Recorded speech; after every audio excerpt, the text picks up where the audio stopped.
Hi friends, this is Smudge here, and I want to cover with you who are believers a message that we can call "Let's Not Waste Our Sorrows" or "Don't Waste Your Sorrows." And I'm going to have to do this in parts because in posting this video it'll take too long, so I'm going to break it up into segments and post each one individually.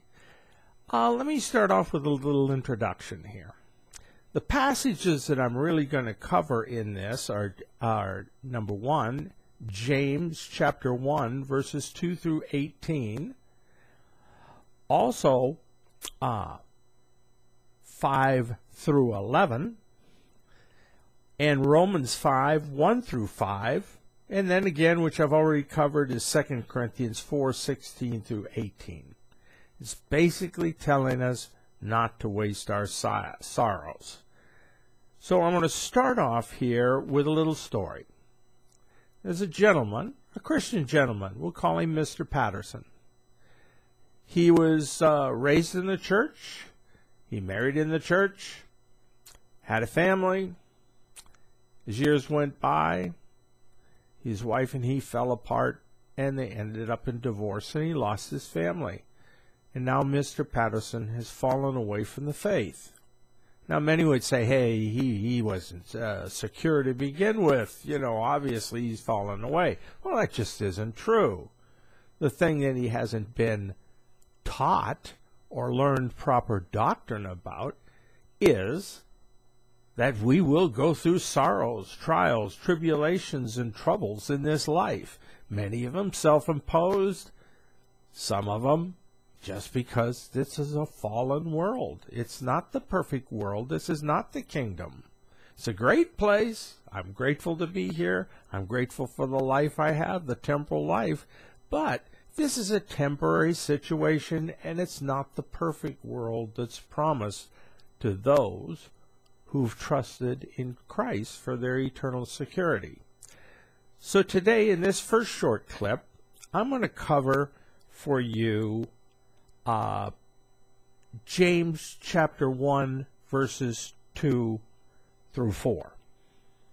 And basically the message behind this is producing a mature, Christ-like endurance to make it through this life, because we're going to need it, because trials are coming against us.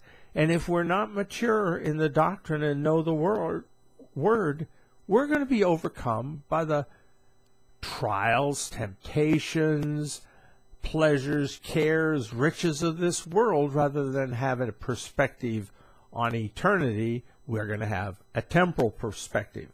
So let me start off with this to show you where James is saying to produce mature Christian endurance or character. He starts off, "My brethren, count it all joy when you fall into various trials, knowing that the testing of your faith produces patience," or patient endurance. "But let patience have its perfect work, that you may be perfect and complete, lacking nothing." Wow. Either this James, the half-brother of Jesus Christ, was a total masochist, and he's telling me to just enjoy myself when I'm going through trouble, and I'm weeping and moaning and having a hard time in life, or he's got something to say here that has an eternal perspective about it. And I think it's the latter. Don't waste your sorrows. He's saying, in essence, this is an opportunity for you to build up something that will last forever and ever and ever. And even though this temporary situation, which is temporary, seems extremely painful and hard to bear, if you go through it in a Christ-like manner, you can have yourself an eternal character that will bring co-heirship and co-rulership and eternal rewards that can never be taken away. But the key is, don't waste the sorrow. If you have a worldly perspective, you'll be wasting the sorrow. If you have an eternal perspective, just like what motivated the Apostle Paul to live the life he lived.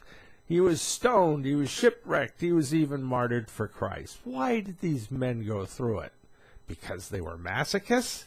I don't think so. It's because they had a well-grounded eternal perspective. So, I'm going to stop this video right now and I'm going to post it, and then we're going to go on with the next sections. But remember, don't waste your sorrows. Every human being on this earth, whether they're a Christian or not, will suffer. You suffer illnesses, you suffer loss of loved ones, loss of wealth, loss of anything, fire, wind, storm, all these things come against us. Now, are you going to let them wipe you out? No, don't do that as a Christian. Keep an eternal perspective, walk with God in His Word, and He will see you through all the way to eternity. So God bless you. I'll end this tape now, and I'll pick up with this in another session. Thank you.